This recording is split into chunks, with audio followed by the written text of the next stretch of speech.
ગુજરાત વિદ્યુત બોર્ડ કર્મચારી સહકારી સરાફી મંડળીની 53મી વાર્ષિક સાધારણ સભા કશક સ્થિત શ્રી મંગલમ કોમ્પ્લેક્ષ હોલ ખાતે મળી હતી. સાધારણ સભાના અધ્યક્ષસ્થાન દ્વારા મંડળીના પ્રમુખ ચિરાગ શાહની નિમણૂક કરવામાં આવી હતી. મુખ્ય મહેમાન તરીકે ભરૂચ ડિસ્ટ્રિક્ટ ક્રેડિટ સોસાયટીના ચેરમેન રજનીકાંતભાઈ રાવલે ઉપસ્થિત રહી માર્ગદર્શન આપ્યું હતું તથા અન્ય મહેમાનોમાં સ્વદેશી જાગરણ મંચના પશ્ચિમ ક્ષેત્ર સહસંપર્ક પ્રમુખ ઈશ્વરભાઈ સજ્જન, જિલ્લા કાર્યવાહજી રાષ્ટ્રીય સ્વયંસેવક સંઘના નિમેશભાઈ પટેલ, ઈશ્વરભાઈ વણકર, પૂર્વ નાયબ પ્રમુખ અખિલ ગુજરાત વિદ્યુત કામદાર સંઘના ઈશ્વરભાઈ વણકર સહિત અન્ય અગ્રણીઓ ઉપસ્થિત રહ્યા હતા. મંડળીના વાર્ષિક નાણાકીય અહેવાલ સહિત મંડળીના તમામ કાર્યને સામૂહિક રીતે બહાલી આપી અને મંડળીના વહીવટની ખૂબ પ્રશંસા કરવામાં આવી હતી. વાર્ષિક સાધારણ સભામાં રવિભાઈ જોશી, નિલેશ ચાવડા તથા મંડળીના ઉપપ્રમુખ મુશ્તાક અલી સૈયદ, માનદ મંત્રી ભાવેશ સાગરેજીયા, નિલેશ વસાવા, અલ્કેશભાઈ પ્રજાપતિ, સંદીપ રાવલ, શૈલેષ પ્રજાપતિ, જિજ્ઞેશ પટેલ, રમેશભાઈ વસાવા, સતીશભાઈ વસાવા સહિત અન્ય અગ્રણીઓ તેમજ મંડળીના સભાસદો ખૂબ મોટી સંખ્યામાં ઉપસ્થિત રહ્યા હતા.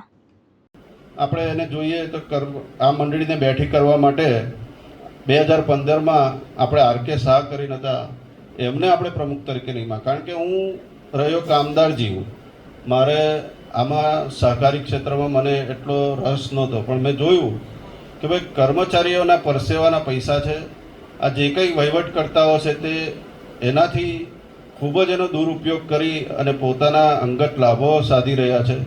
તો આવા સંજોગોમાં મારે મજબૂરીમાં આમાં આવવું પડ્યું. મને શોખ નહોતો કે ભાઈ હું સહકારી ક્ષેત્રમાં આવું કે આનો પ્રમુખ બની જાઉં, ચેરમેન બની જાઉં. મને આજે પણ નથી, ગઈકાલે પણ નહોતો ને આજે પણ નથી. પણ જે પરિસ્થિતિ હતી એને મજબૂરીમાં મારે આમાં જોડાવવું પડ્યું છે. એટલે ત્યાર પછી આપણે જ્યારે વહીવટ લીધો તો બધા જોઈએ જ છે કે ભાઈ કેવી રીતના આપણી મંડળી અત્યારે આગળ વધી રહી છે. આપણે ખબર છે કે જૂની લોન કે જે સભ્ય લોન ભરપાઈ કરતા ન હતા તેવા ટોટલ 58 સભ્યો પાસેથી જૂની બાકી પડતી લોન, એટલે કે જે તે વખતે આપણને ખબર હોય તો ટીવી લોન આપી હતી તો 14,34,526 રૂપિયાની રકમ બાકી પડતી હતી. એમાંથી આપણે 47 સભાસદો પાસેથી 9,47,801 રૂપિયા આપણે રિકવર કર્યા છે. બધાને ખબર જ છે કે આ ટીવી લોન કયા સમયે આપી હતી ને કેટલો ટાઈમ થયો.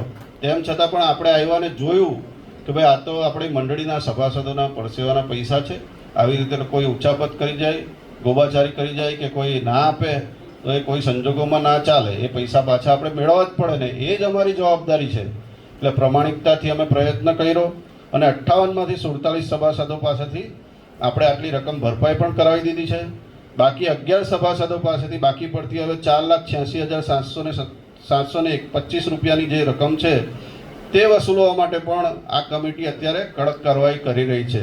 આમાં આપણે કોઈ બાંધછોડ કરવાના નથી, કોઈ જગ્યાએ બાંધછોડ કરતા પણ નથી. બરાબર, આપણે પારદર્શક વહીવટ ચલાવવો છે એટલા માટે આપણે કડકાઈથી ચાલીએ છીએ.